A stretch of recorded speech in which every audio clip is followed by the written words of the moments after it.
What the worst I don't fit in here experience you've ever had? I'm in my late 20s and going to the same clothing stores I've been going to for over a decade. Seeing 12-plus-year-old girls. Feeling lost, not knowing where to shop. I once interviewed for a job and was taken around the office to meet everyone and see how things worked, but it was one of those types of places where they do morning cheers. Everyone is ultra peppy and cutthroat. It was a sales job with competitive territories and the energy was just too much. As an introverted, laid-back and uncompetitive worker, I 100% did not belong in that environment. Went on the company ski trip, which sounds posher than it actually is, and we have to pay for it out of our wages. Had to sit on a dinner table with the heads of the company and some other high-up people from different companies, and the stuff they were talking about in terms of leisure activities were well out of my league. When you try to join the conversation and you get a patronizing smile from one of them who doesn't engage you, conversation has a strange effect on you. Finished my dinner and ducked off to the bar. A friend invited me to a party at his friend's place. Everyone was dressed in animal masks, not as in furries. This was like black tie formal, but with people wearing realistic giraffe masks. My friend seemed confused that I was dressed normally. I do not speak to him anymore. I still don't know what the deal with that place was. I just dropped everything to pursue a career in art. It's been my dream to open up a shop and to just make things and paint. I've been drawing all of my life, and I'm honestly not bad. A few weeks ago, I joined a local artists collective. The first meeting we were showing our art, and my heart dropped. Everyone had these gallery level social justice pieces and there I was with my greeting card and wedding art. I've always struggled with confidence and imposter syndrome, but that hit me hard just how out of my league this group was. I'm staying in it because I think it will challenge me to expand and grow, but damn do I feel incompetent every time I see them. I'm a college professor. Got my first job out of grad school. Quit at the end of the second year.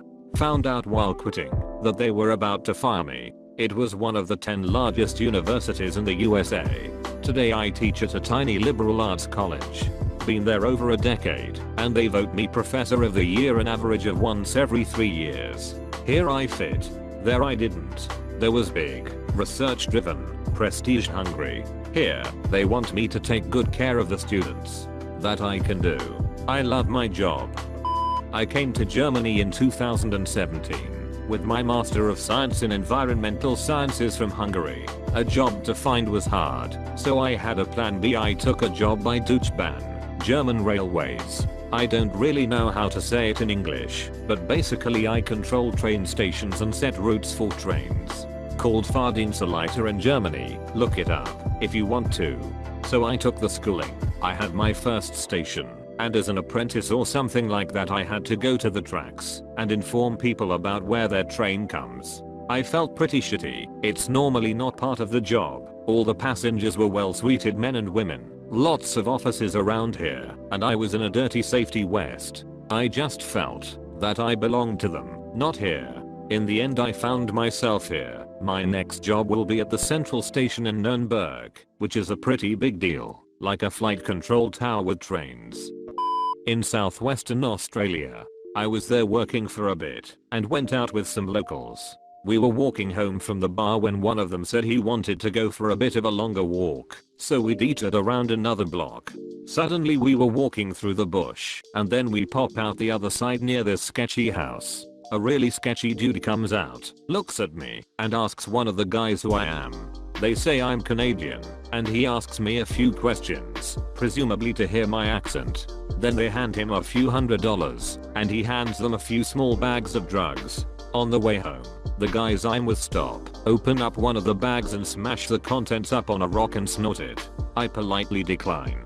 Suddenly everyone I'm with is high on meth.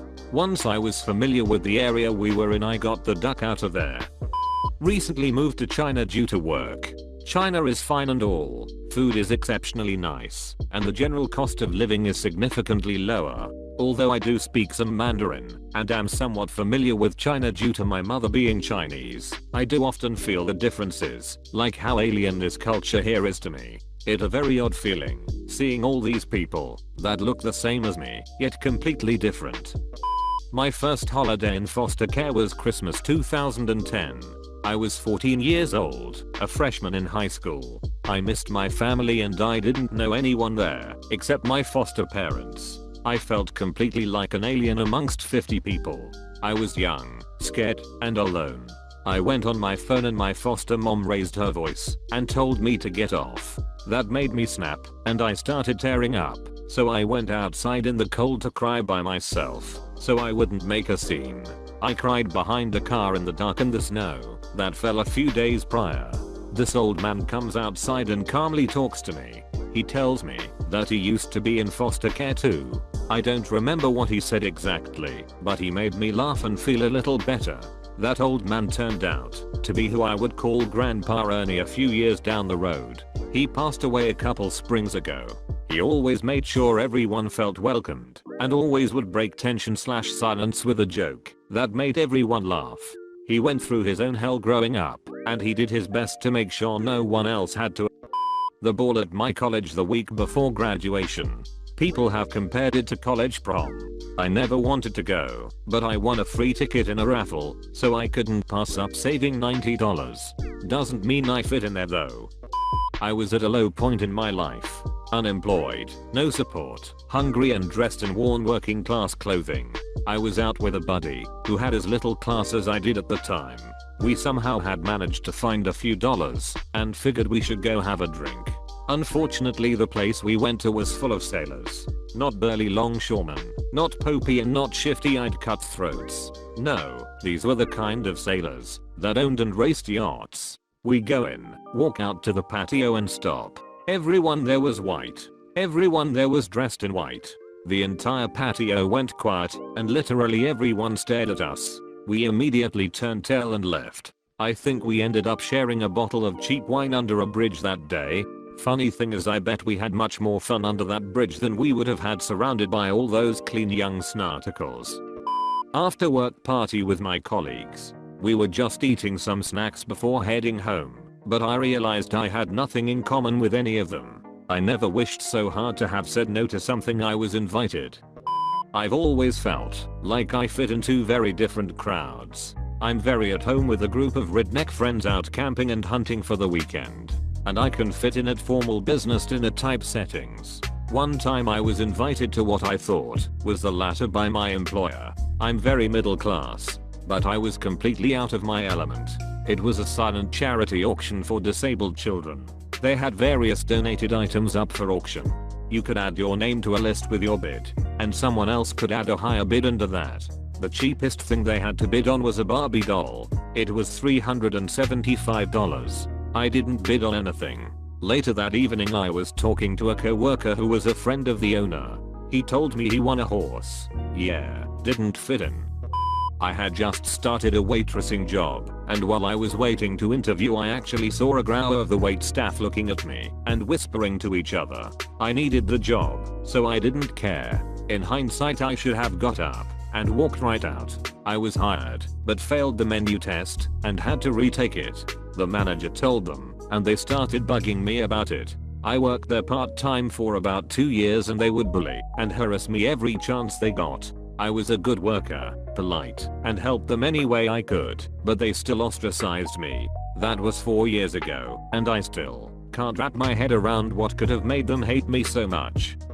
I had a drinking problem in my 20s, and I thought I would try going to AA meetings. It just wasn't my thing. I didn't believe in a higher power. I didn't want to confide in strangers, and I think I just had a different take on the issue than the members and organization. At any gathering of my ex-in-laws, they drank like alcoholics, which many of them are, and I don't drink at all. The more drunk they got, the less I fit in. They had 3 topics of conversation. 1. How drunk they are. 2. How drunk they were last weekend. And 3. How drunk they plan to get next weekend. These were grown adults with kids. Going to back to school night. I'm a single dad and not wealthy. Well, not financially. My kids go to a school in a very affluent neighborhood. The dad to mom ratio was roughly 3/10. They all had very expensive clothes and jewelry. Here I'm in my shorts and a t-shirt. Most of the cars were Lexus, BMW, Mercedes, anywhere Tesla, Maserati, or some other exotic. Luckily my kids don't seem to feel it, nor are they mistreated. So that's good.